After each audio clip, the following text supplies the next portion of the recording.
ഇന്നത്തെ പ്രധാനപ്പെട്ട current ഇവന്റ്സിലേക്ക് national level important ഉള്ള കറണ്ട് അഫയേഴ്സ് വാർത്തകളിലേക്കൊക്കെ നമ്മൾ കടന്നു ചെല്ലുന്നു. അബ്സല്യൂട്ട് IAS അക്കാഡമിയുടെ ഒരു നോവൽ ഇനിഷ്യേറ്റീവാണ് ക്യാൻഡി എന്നറിയപ്പെടുന്ന അബ്സല്യൂട്ടിന്റെ ടെലഗ്രാം ചാനലിൽ ഇതിന്റെ വിശദമായ ഫയൽ ഷെയർ ചെയ്യുന്നതാണ്. നിങ്ങൾക്ക് അവിടെ നിന്നും ഇത് ഡൗൺലോഡ് ചെയ്ത് എടുക്കാവുന്നതാണ്. എഡിറ്റോറിയൽ സെക്ഷനാണ് ആദ്യം ചർച്ച ചെയ്യുന്ന another warning on land slides in Himachal Pradesh. Disaster management. നമുക്കറിയാം GS3 ഒരു പ്രധാനപ്പെട്ട ടോപ്പിക്കാണ് ഡിസാസ്റ്റർ മാനേജ്മെന്റ്. ഇപ്പൊ ഡിസാസ്റ്റർ മാനേജ്മെന്റുമായി ബന്ധപ്പെട്ട ഒരു വിഷയത്തിൽ ഇന്ന് എഡിറ്റോറിയൽ ഹിന്ദു തയ്യാറാക്കിയിരിക്കുന്നു. ഹിമാചൽ പ്രദേശിലെ കിന്നോർ ഡിസ്ട്രിക്റ്റ്, അവിടെ 14ഓളം ആളുകൾ മരിക്കുകയും നിരവധി ആളുകളെ കാണാതാവുകയും മണ്ണിനടിയിലാവുകയും ഒക്കെ ചെയ്തു. ഒരു ലാൻഡ് സ്ലൈഡ് ആണ് ഇവിടെ സംഭവിച്ചിരിക്കുന്നത്. അപ്പൊ ധാരാളം ടൂറിസ്റ്റുകളും ഈ ഡിസാസ്റ്ററിൽ പെട്ടിട്ടുണ്ട്. അപ്പോൾ നമ്മൾ നോക്കുകയാണെങ്കിൽ ഹിമാചൽ പ്രദേശ് എന്ന് പറയുന്നത് വെസ്റ്റേൺ ഹിമാലയൻ സ്റ്റേറ്റ് ആണ്. അവിടെ സോഷ്യൽ ഡെവലപ്മെന്റൽ ഇൻഡൈസസ് ഉണ്ട്. ഫേസസ് റൈസിംഗ് ഇൻസ്റ്റബിലിറ്റി ഫ്രം എൻവയോൺമെന്റൽ factors such as climate change and heavy monsoon rainfall. Landslide ഇവിടെ സ്ഥിരമായിട്ട് സംഭവിക്കുന്നതാണ്. സിസ്മിക് ഈവൻസ് പലപ്പോഴും ഇതിന്റെ ഫ്രീക്വൻസി കൂട്ടുന്നുമുണ്ട്. ഹിമാചൽ പ്രദേശ് ഒരു ഹൈ റിസ്ക് സോണാണ് ലാൻഡ് സ്ലൈഡിന്. അപ്പൊ അതിന് അവിടെ ഒരു ഗ്രേറ്റർ കോഷൻ പലപ്പോഴും പറയാറുണ്ട്. നമുക്കറിയാം മറ്റൊരു പ്രധാനപ്പെട്ട കാര്യം എന്ന് പറയുന്നത് അവിടെയുള്ള ഹൈഡ്രോ പവർ പ്രൊജക്ട്സ് ആണ്, ഡിസ്റപ്റ്റീവ് പ്രൊജക്ട്സ് ആണ്. അപ്പോൾ land slide Hazard zonation map of ഇന്ത്യയിൽ ഏതാണ്ട് 70% ഈ സ്റ്റേറ്റിൽ ഹൈ റിസ്ക്, 14% സിവിയർ അല്ലെങ്കിൽ വെരി ഹൈ റിസ്ക് സ്റ്റാറ്റസിൽ വരുന്നതാണ്. അപ്പോൾ എർത്തിക്വിക്സും മറ്റൊരു പൊട്ടൻഷ്യൽ ഇഷ്യൂ തന്നെയാണ്. ഇങ്ങനെയൊക്കെ നമ്മൾ നോക്കുമ്പോൾ ഏതാണ്ട് 32% സ്റ്റേറ്റിൻ്റെത് ഡാമേജ് റിസ്ക് സോൺ ഫോർ സെയ്സ്മിസിറ്റി എന്നുള്ള തലത്തിലും വരുന്നതാണ്. അപ്പോൾ ഇനി മുമ്പോട്ടുള്ള ഒരു പോക്ക് എങ്ങനെയായിരിക്കും? ഈ ഒരു വാർത്തയുമായി ബന്ധപ്പെട്ട് നമ്മൾ മനസ്സിലാക്കേണ്ട ഒരു പ്രധാനപ്പെട്ട വിഷയം ഡിസാസ്റ്റർ ആൻഡ് ഡിസാസ്റ്റർ മാനേജ്മെന്റ് എന്നുള്ളതാണ്. അപ്പൊ it is time for an update going beyond disaster management, and the recurring disasters only add to urgency. അപ്പോൾ പലപ്പോഴും എൻവയോൺമെന്റൽ ലൂസസ് സംഭവിക്കുന്നുണ്ട്. അപ്പോൾ ഒരു ഇവിടെ മെയിൻ ഓറിയന്റഡ് ആയിട്ട് പ്രിലിം ഓറിയന്റഡ് ആയിട്ട് ഈ വാർത്തയെ കാണണം. പ്രിലിം ഓറിയന്റഡ് ആയിട്ട് ഒരു കണക്ടിങ് ഡോട്ട്സ് നോക്കുകയാണെങ്കിൽ ഇന്ത്യയിൽ ഏതാണ്ട് 0.42 സ്ക്വയർ കിലോമീറ്റർ അല്ലെങ്കിൽ 12.6% of the land area excluding non snow covered area is prone to landslide hazards. ഇന്ത്യയിലെ ലാൻഡിന്റെ 12.6%. ഈ ഫാക്ട്സ് ഒക്കെ നമുക്ക് എവിടെയെങ്കിലും ഒക്കെ ഉൾക്കൊള്ളിക്കാൻ പറ്റും. അത് land slide ഹസാർഡ്സിന് കാരണമാകുന്നതാണ്. 0.18 million square kilometer falls in northeast Himalaya, including Darjeeling and Sikkim Himalaya. 0.14 million square kilometer falls in northwest Himalaya. അപ്പോൾ ഈ രീതിയിലാണ് മുൻപോട്ടേക്കുള്ള കാര്യങ്ങൾ പോകുന്നത്. അപ്പൊ ഹിന്ദു വളരെ പ്രസക്തമായിട്ടുള്ള ഒരു വിഷയം തന്നെയാണ് എഡിറ്റോറിയലിൽ കൊണ്ടുവന്നിട്ടുള്ളത് എന്നുള്ളത് മനസ്സിലാക്കുക. Beyond Tokyo making India the best sporting nation. ഗവേണൻസിലുള്ള ഒരു വിഷയമാണ്. നമുക്കറിയാം പലപ്പോഴും നമ്മൾ ഒളിമ്പിക്സിലേക്കുള്ള ഇന്ത്യയുടെ ഒരു ക്വസ്റ്റ്, അതിനുള്ള ഒരു മേജർ ഹഡിൽ എന്ന് പറയുന്നത് നമ്മുടെ സ്പോർട്ടിംഗ് ഗ്ലോറിയം, നമ്മൾ നേടുന്ന ഒരു മെഡൽസ് ആണ്. ഇന്ത്യയെ സംബന്ധിച്ച് ഒരൊറ്റ ഇൻഡിവിജ്വൽ ഗോൾഡ് മെഡലാണ്. അപ്പോ just over 30 overall gold medals at all Olympics held so far. 30ഓളം ഗോൾഡ് മെഡൽസ് ആണ് എല്ലാ ഇവന്റ്സിൽ നിന്നും ആകെപ്പാടെ കിട്ടിയിട്ടുള്ളത്. അപ്പൊ ഇവിടെ hugely successful sporting country is not a cakewalk, it is a long and arduous journey. അപ്പൊ അത്തരത്തിലുള്ള ഒരു തലത്തിലേക്ക് ഇന്ത്യ പോവേണ്ടതുണ്ട്. സ്പോർട്സിലും ഒക്കെ ഒരു നമ്പർ 1 പൊസിഷനിലേക്ക്, അല്ലെ കൂടുതൽ ഒളിമ്പിക്സ് ഗോൾഡ് മെഡലിസ്റ്റുകളെ പരിശീലിപ്പിക്കുന്ന തലത്തിലേക്കൊക്കെ പോകണം. അതിനുവേണ്ടി നാഷണൽ സ്പോർട്സ് പോളിസി 2001 വന്നിരുന്നു. സ്റ്റേറ്റ് ഗവൺമെന്റ്സുമായിട്ടൊക്കെ സഹകരിച്ച് ഒളിമ്പിക്കൽ അസോസിയേഷൻ വന്നിട്ടുണ്ട്. നാഷണൽ സ്പോർട്സ് ഫെഡറേഷൻ അവരുടെ കാഴ്ചപ്പാടുകളും ഒക്കെ തന്നെ അവര് മുൻപോട്ടേക്ക് വെക്കുകയുണ്ട്. നമുക്ക് സ്പോർട്സ് എക്സലൻസ് അത് ദേശീയ തലത്തിലും അന്തർദേശീയ തലത്തിലും നമ്മൾ നേടിയെടുക്കേണ്ടതുണ്ട് തുടങ്ങിയ കാര്യങ്ങളൊക്കെ തന്നെ മുൻപോട്ടേക്ക് വരികയുണ്ട്. National sports development code of India 2011 മുൻപോട്ടേക്ക് വന്നു.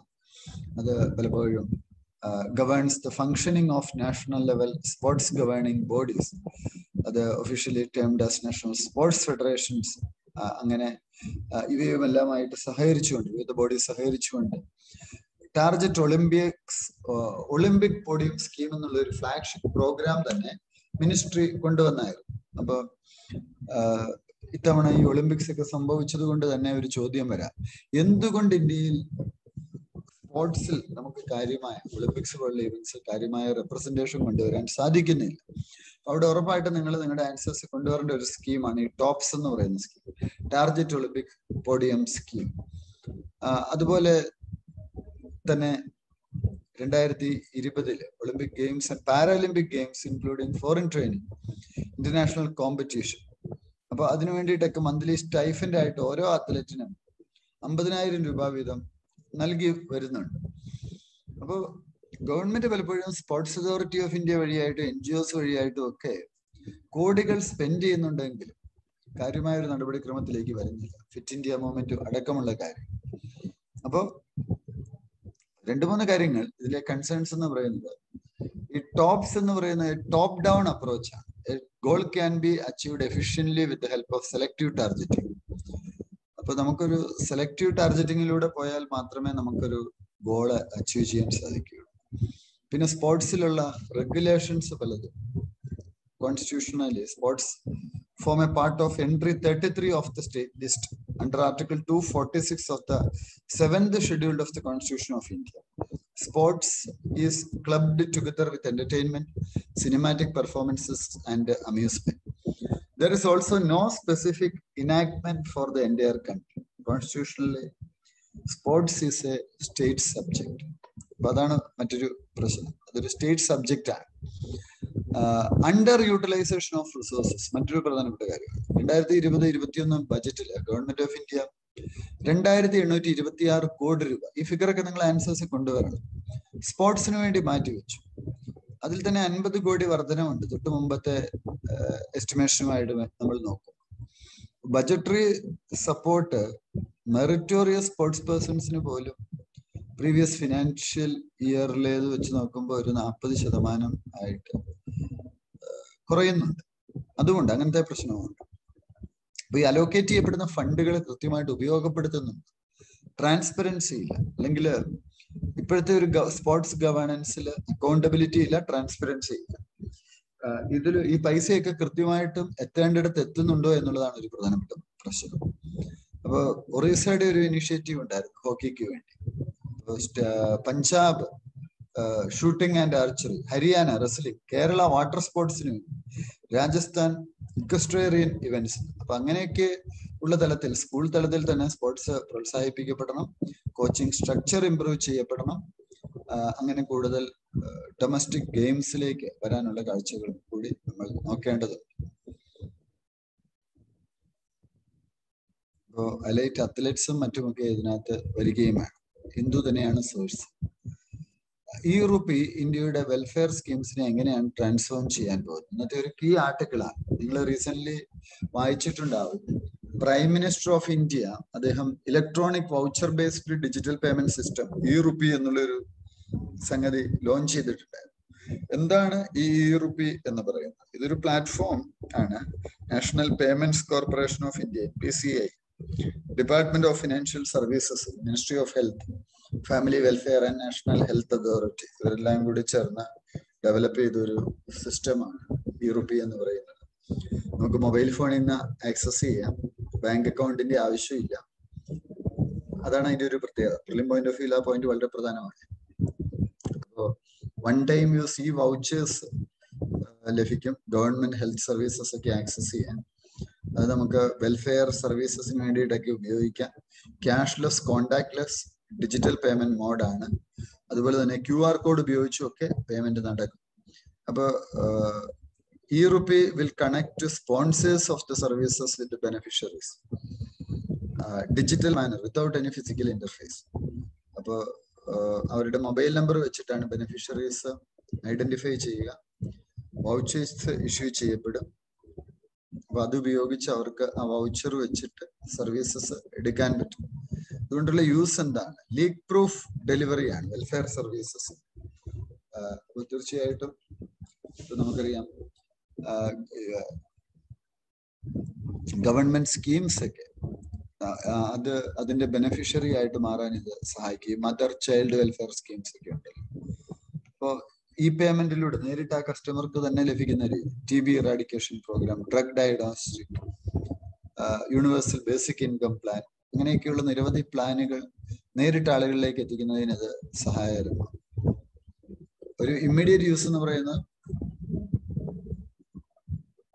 Cashless service at paid Covid vaccination centres. പലപ്പോഴും നമുക്കറിയാം അവിടെയൊക്കെ നമ്മളിപ്പോ ക്യാഷ് പേ ചെയ്യുന്ന ഒരു രീതിയാണ്. അതിനൊക്കെ മാറ്റമുണ്ട്.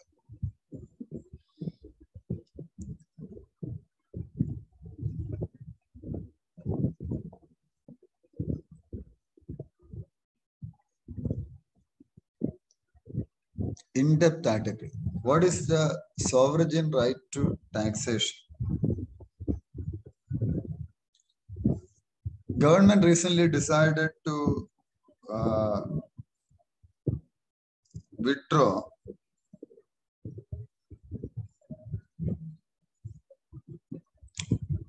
a retrospective taxation amendment in the IT Act introduced in March 2012 by then UPA government. Arbitration between India and Kenya challenged the India retrospective taxation policy. Recently, India brought in legislation mandating retrospective tax demands over deals going back to 1962, in which shares in non-Indian companies were transferred to an Indian holding company. നേരത്തെ കഴിഞ്ഞ ആഴ്ച നമ്മൾ evaluate ചെയ്ത ഒരു വാർത്തയാണ്. Shares in non Indian companies were transferred to Indian holding company. 2006-2007 as a part of internal rearrangement, Kane UK അവരുടെ shares Kane India ഹോൾഡിങ്സിന് മാറ്റി. Kane India എന്ത് ചെയ്തു? അത് ഡൈവേസ്റ്റ് ചെയ്തു. റഫ്ലി 30% ഓഫ് ഷെയർസ് അവര് IPO വഴിയായിട്ട് പബ്ലിക്കിന് കൊടുത്തു. അപ്പൊ ആ പബ്ലിക് ഓഫറിങ്ങില് മൈനിങ് കോൺഗ്ലോമറേറ്റ് ആയിട്ടുള്ള വേദാന്ത അവര് കെയ്ൻ എനർജിയുടെ മാക്സിമം ഷെയർസ് സെക്യൂർ ചെയ്തു. Cairn UK was not allowed to transfer its 9.8 stake in Cairn India to Vedanta. പക്ഷെ കെയ്ൻ UK അലോ ചെയ്തു. ഇൻകം ടാക്സ് അതോറിറ്റീസ് പറഞ്ഞു Cairn UK had made capital gains. Capital gain എന്ന് വെച്ചാൽ ട്രാൻസാക്ഷനിൽ നമ്മൾ നേടുന്ന ലാഭം. ഇപ്പൊ ഞാൻ 10 രൂപയ്ക്ക് ഒരു ഷെയർ വാങ്ങിച്ചു, ആ ഷെയർ ഞാൻ 20 രൂപയ്ക്ക് വിറ്റാൽ എന്റെ ക്യാപിറ്റൽ ഗെയിൻ എന്ന് പറയുന്നത് 10 രൂപയാണ്. അപ്പൊ ഈ 10 രൂപയ്ക്ക് ഞാൻ ടാക്സ് കൊടുക്കണം. അപ്പൊ ഗവൺമെന്റ് എന്ത് പറഞ്ഞു? ഈ കെയ്ൻ UK ഈ ഷെയർ വിറ്റപ്പോൾ അവർക്ക് ക്യാപിറ്റൽ ഗെയിൻ ഉണ്ടായി. അതുകൊണ്ട് 24,500 കോടി രൂപ ക്യാപിറ്റൽ ഗെയിൻ ടാക്സ് ആയിട്ട് കൊടുക്കണമെന്ന് പറഞ്ഞു. അപ്പൊ Supreme Court of India had ruled against the retrospective reading of the law by tax officials in the case of Vodafone. അപ്പോ retrospective taxation over transfer of Indian assets, അത് ഇതുമായി ബന്ധപ്പെട്ട് parliament ഒരു law പാസ്സാക്കിയായിരുന്നു. പക്ഷേ കെയ്ൻ ആർഗ്യൂ ചെയ്തു. അവർ പറഞ്ഞത് UK India bilateral investment ട്രീറ്റിക്ക് വിരുദ്ധമാണ്. അതുകൊണ്ട് ഇത്തരത്തിലുള്ള ഒരു ടാക്സ് ഈടാക്കാൻ സാധിക്കത്തില്ല. In December 2020, a 3-member International Arbitral Tribunal ruled unanimously that the Indian government was in breach of the guarantee of fair and equitable treatment and against India-UK bilateral investment treaty. India-UK bilateral investment treaty against ആയിട്ടാണ് പ്രവർത്തിച്ചതെന്ന് ഡിസംബറിൽ international arbitral tribunal വിധിച്ചു. അപ്പോൾ എന്ത് സംഭവിച്ചു? India government is yet to accept arbitration award. India government ഇത് അംഗീകരിച്ചിട്ടില്ല ഇതുവരെ. Cairn Energy is going after Indian assets overseas to recover compensation. ഇന്ത്യയുടെ പേരിൽ വിദേശത്തുള്ള അസറ്റ്സ് വഴി അവർക്ക് ആ കോമ്പൻസേഷൻ കിട്ടാൻ വേണ്ടി അവർ നിൽക്കുകയാണ്. ഇന്ത്യ എന്തുകൊണ്ടാണ് ഈ അവാർഡ് ആക്സെപ്റ്റ് ചെയ്യാത്തത്? The arbitration was delivered in Hague. India has moved an appeal in the Netherlands. അപ്പോൾ ഡച്ച് ടെലികോം കമ്പനിയായ വോഡാഫോണിന് അനുകൂലമായിട്ട് ഇത്തരത്തിലുള്ള ഒരു വിധി വന്നിരുന്നു. അപ്പൊ ഈ റിട്രോസ്പെക്റ്റീവ് ടാക്സ് അതൊരു പക്ഷേ ഇത്തവണ GS3 മെയിൻസിന് ചോദ്യമായിട്ട് വരാനുള്ള ഒരു പോസിബിലിറ്റി ഉണ്ട്.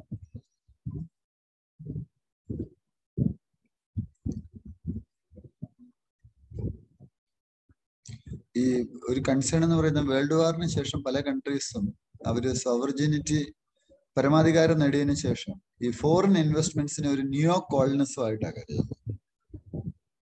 അപ്പോൾ അതുകൊണ്ടാണ് ഒരു ഇത്തരത്തിലുള്ള ടാക്സുകളും മറ്റുമൊക്കെ പല രാജ്യങ്ങളും ഏർപ്പെടുത്തുന്നത്.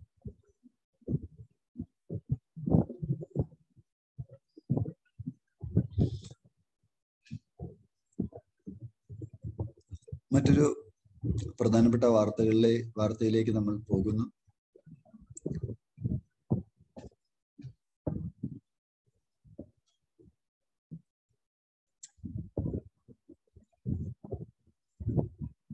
ഈ റെട്രോസ്പെക്റ്റീവ് ടാക്സേഷൻ എന്ന് വെച്ചാൽ ഇതൊരു രാജ്യത്തെ അനുവദിക്കുന്നതാണ്. സർട്ടൻ പ്രൊഡക്ട്സിന് അവർക്ക് ടാക്സ് ഏർപ്പെടുത്താം, സർവീസസിന്. ലോ പാസ് ചെയ്യുന്ന പീരീഡ് അനുസരിച്ചാണ് അവർ അത് ഏർപ്പെടുത്തുക. ഈ അമെൻമെന്റ്സ് ടാക്സേഷനിൽ വരുമ്പോൾ ചിലപ്പം എക്സിസ്റ്റിംഗ് ലോസിനെ അത് ഹേർട്ട് ചെയ്യും. അത് കമ്പനീസിന് ബുദ്ധിമുട്ടുണ്ടാകും. എന്നുവെച്ചാൽ ടാക്സ് റൂൾസ് ഒക്കെ ഇന്റർപ്രറ്റ് ചെയ്യുന്നത് ഡിഫറെന്റ് ആയിട്ടായിരിക്കും. പ്രിലിംസ് ക്രാക്കറിലേക്ക് പോകുന്നു. Prelim related question. Al Mohed Al Hindi ഇന്ത്യയും സൗദി അറേബ്യ ആയിട്ടുള്ള ബൈലാറ്ററൽ നേവൽ എക്സസൈസിന്റെ പേര്. ഈ prisons have been operationalised in all states and union territories. Home മിനിസ്ട്രിയുടെ ഒരു പ്രൊജക്റ്റ് ആണ്. Soft robotic actuators. Indian scientist developed soft robotic actuators with enhanced photomechanical capacity using highly porous carbon nanoparticles from waste onion peels. Soft robotic actuators consisting of rubber-like polymer with embedded nanomaterials can act as efficient traps for the illuminating low-power near-infrared light.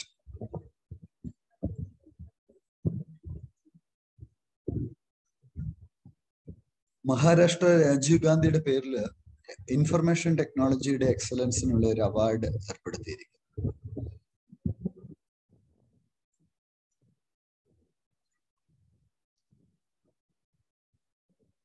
How transparent are India's pollution control boards? GS3-ലുള്ളതാണ്. എൻവയോൺമെന്റൽ related ആയിട്ടുള്ള ഒരു വാർത്തയാണ്.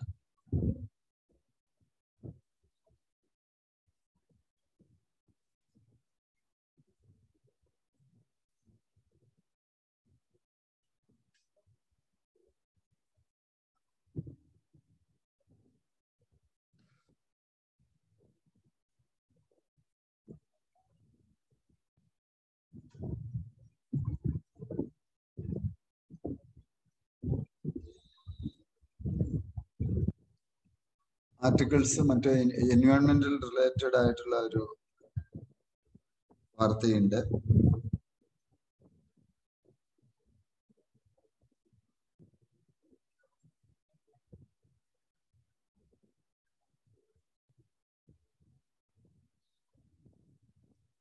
State pollution control ബോർഡ്സും pollution control കമ്മിറ്റീസും in India generate large quantities of data every day, online or manually. Most of them, however, take minimal initiative to disclose the information in public domain. പക്ഷേ ഇവർ collect ചെയ്യുന്ന ഡാറ്റയിൽ പലതും public ഡൊമൈനിൽ available അല്ല. അതുമായി ബന്ധപ്പെട്ട ഒരു വാർത്തയാണ്. Information on waste. Information share ചെയ്യുന്നില്ല എങ്കിൽ അത് വേസ്റ്റ് ആണ്. ഈ കളക്ട് ചെയ്യുന്ന ഡാറ്റ ഡിസ്പ്ലേ ചെയ്യപ്പെടുന്നില്ല എങ്കിൽ അത് വലിയ കാര്യമില്ല. ആളുകൾക്ക് അതുകൊണ്ട് പ്രയോജനമൊന്നും ഇല്ലല്ലോ.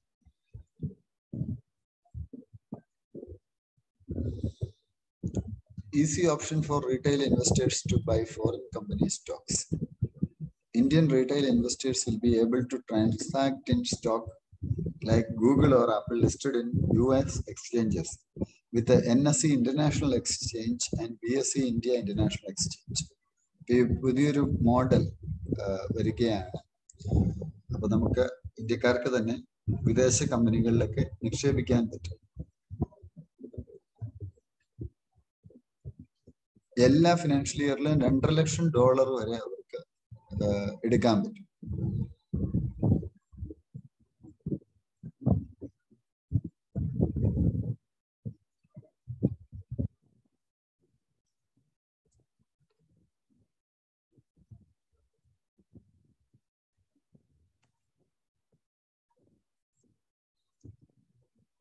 മറ്റ് പ്രധാനപ്പെട്ട വാർത്തകളിലേക്ക് പോവുകയാണ്.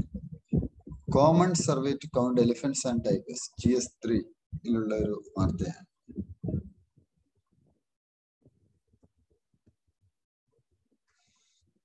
India will move to a system that will count tigers and elephants as part of common survey. 4 വർഷം കൂടുമ്പോഴാണ് എലിഫന്റ് സർവേ 5 വർഷം കൂടുമ്പോഴാണ്.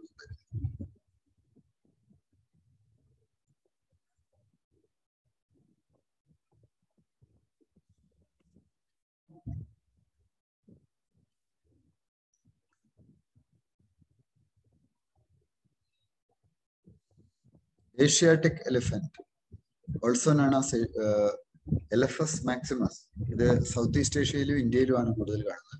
ഏഷ്യയിലെ ലാർജസ്റ്റ് ലാൻഡ് മാമലാണ്.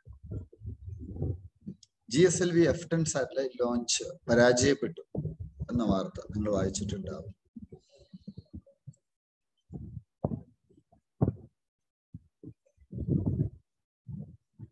ഇപ്പൊ മറ്റു വാർത്തകളിലേക്ക് പോകുന്നു, വിശകലനങ്ങളിലേക്ക് പോകുന്നു.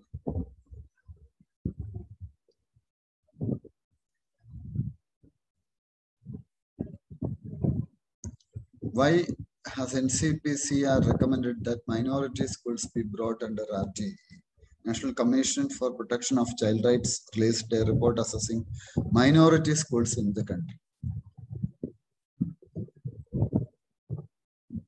അപ്പോ അവര് പറഞ്ഞിട്ടുള്ളത് these schools be brought under both RTE and SA എന്നുള്ളതാണ്. Right to information ആക്ടിന്റെ right to education policy, right to education policy ഒപ്പം സർവശിക്ഷ അഭിയാൻ, ഇതിന്റെ രണ്ടിലും കീഴിൽ കൊണ്ടുവരണം എന്നുള്ളതാണ് പറഞ്ഞിട്ടുള്ളത്. ആർട്ടിക്കിൾ 21A പറയുന്നു റൈറ്റ് ടു എഡ്യൂക്കേഷൻ എന്നുള്ളത് ഫണ്ടമെന്റൽ റൈറ്റ് 6 വയസ്സ് മുതൽ 14 വയസ്സ് വരെയുള്ള കുട്ടികൾക്ക്. അപ്പൊ സർവശിക്ഷ അഭിയാൻ ഈ സ്കൂളുകളിൽ മൈനോറിറ്റി ഇൻസ്റ്റിറ്റ്യൂഷൻസിലുള്ള കുട്ടികൾക്ക് ലഭിക്കണം എന്നുള്ളതാണ് വരുന്നത്.